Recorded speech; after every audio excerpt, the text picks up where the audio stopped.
Hello and welcome. This is U.S. Savings Bonds. Today we're going to take a look at the I-Bond, and in particular, we're going to look at the highest earning I-Bond ever issued. Specifically, we're looking at the I-Bonds that were issued between May of 2000 and October of 2000.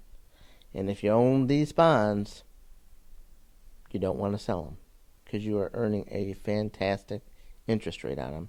You'll probably want to hold these until they mature, which will be in 2030. So, how can you tell if you have this series of I-bond? If you have the paper bond, you're going to look over here in the corner right below the series, and that's going to tell you the issue date. So you want it between May of 2000 and October of 2000. If you have the electronic version, it's going to be, you'll have your serial numbers right over here, and then the issue dates, and then your issue date needs to be between May and October of 2000. Okay, and the interest rate that's going to be right next to it is your current rate that's currently being earned, and this is an example for November of 2019. You can also use the Treasury Direct Savings Bond Calculator. Basically over here, switch it over to I-Bonds, switch this to 50, let's say. You don't need to worry about bond numbers, but put in the issue date, so like let's say 5 of 2000. You hit calculate, and it's going to calculate it for you. And down here I've got it. I did the EE just as a comparison of $100 because it's half of what it would be at discount rate. But here's your I-bond.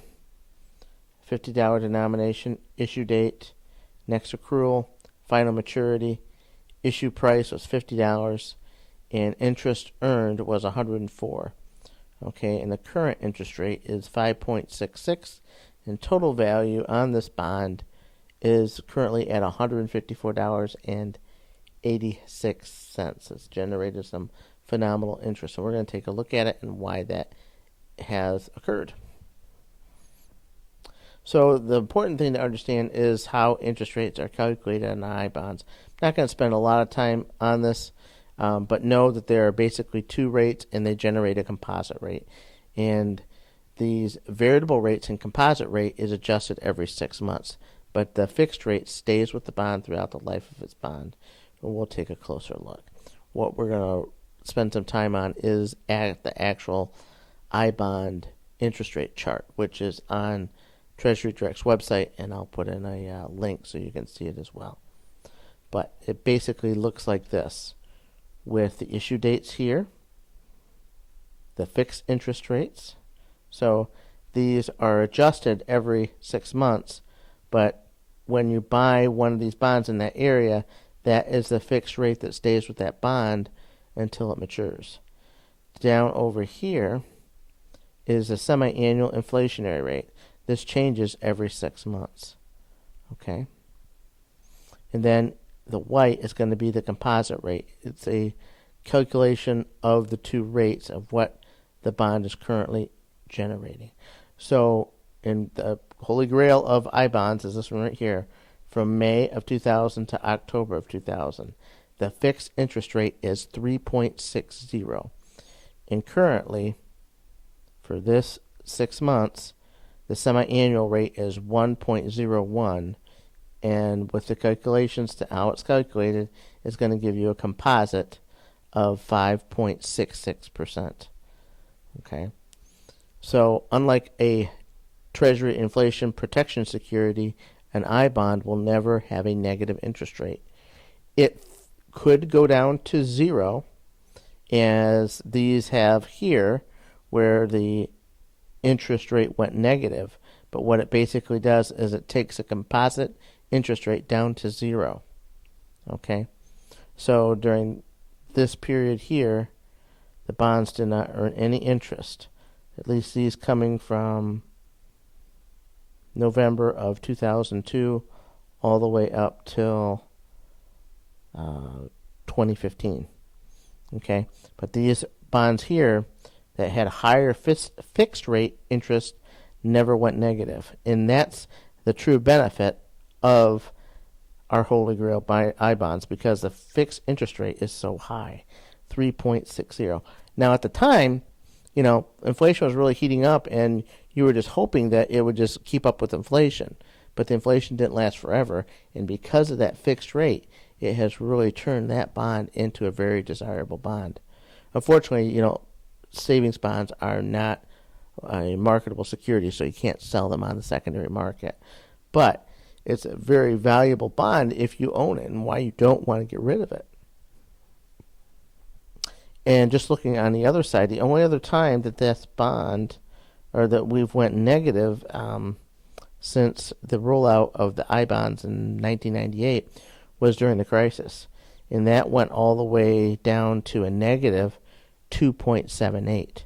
So this was the only period that our I-Bond that we're talking about went to a 0% interest rate for 6 months, because the composite combination along with the negative interest rate was enough to draw it to a negative rate, or a 0% rate.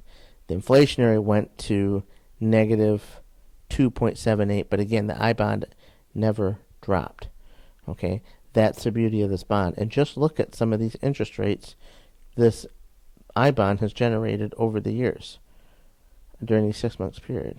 Over 8%, 4, 5, almost 7, 8.61, 8.353, 6.72, 6.06, 9.4% interest. So just some phenomenal interest rates. Now let's go ahead. I'm going to take a look at this PDF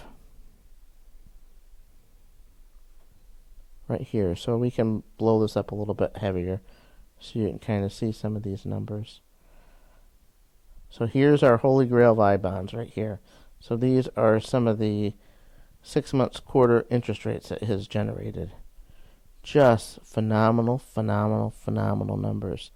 Now, averaging these out since the time that it was issued, May of 2000, this thing on average, even though it had a 6 month period where the interest rates were 0, it was generating over 5.8% interest average over the life of the bond so far. Okay? Now, obviously, interest rates have definitely come down, so to where today the current fixed rate is 0.2. And then we've had a couple periods here that are highlighted in red where interest rates were, the fixed rate was actually 0. And then the only thing you were getting was the inflationary rate and the composite rate. Okay? We'll talk about some of the strategies you can do with I-Bonds in regards to how you can accumulate them. But I think this is just a good example of this exceptional Holy Grail of I-Bonds. So if you own it or know someone who owns it, let them know, hey, do you still have that savings bond? And this is probably going to be, kids are right around in their early 20s that they might have, someone might have purchased an I-Bond for them in that period. My goddaughter, for example, I purchased one for. But, I-Bonds were relatively new. They just came out in 98, so they'd only been out for a few years. I think most people back then didn't even know they existed, so they just traditionally were doing the E-bonds, which will be something we'll look at in another video. But I just wanted to show you this example. Hope you enjoyed it, and we'll probably do some more stuff on U.S. savings bonds. Thanks again.